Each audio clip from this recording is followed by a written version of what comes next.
महापालिकेनं 80,000च्या वर 80,700 काहीतरी झाडं ही फेलिंग म्हणजे बारीक करायची, छाटणी करायची अशा पद्धतीचं नियोजन केलं.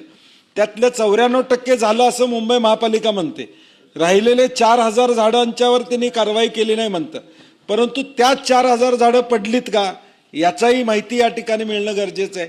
चेंबूरमध्ये जे झाड पडलं आणि एक व्यक्तीचा मृत्यू झाला त्याचा BMCनं गार्डन डिपार्टमेंटनं रोड डिपार्टमेंटला लेखी कळवलं होतं.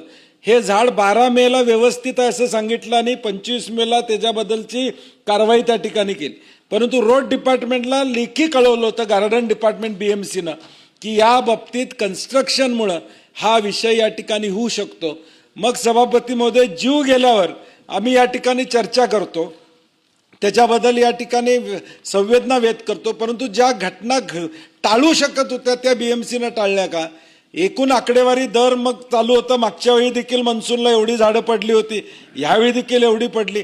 आता मागच्या वेळी खड्डा पडला म्हणून पुढच्या वेळी मागच्या वर्षी 5 खड्डे पडले म्हणून यावर्षी 2 पडले म्हणून पाठ तुपटून सरकार घेणार असेल तर काय आमचं म्हणणं नाही त्याला.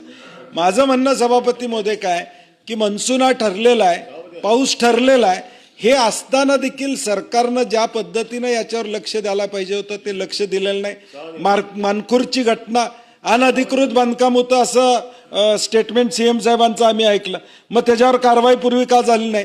जे अनसेफ स्ट्रक्चर आहेत साहेब, सभापती महोदय उद्या निवेदन देताना BMCनं या ठिकाणी केलेला सर्वे आपण मान्सूनच्या आधी सर्वे करतो की धोकादायक इमारती कुठल्या आहेत त्याची यादी आपल्या प्रत्येक वॉर्ड ऑफिसला असते.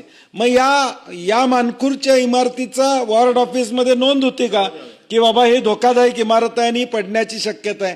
आणि म्हणून सभापती महोदय मग दुसरीकडे विषय घेऊन जाण्यापेक्षा आपलं स्वतःचा फेल्युअर आहे हे सरकारनं आणि BMCनं या ठिकाणी कबूल केलं पाहिजे. आणि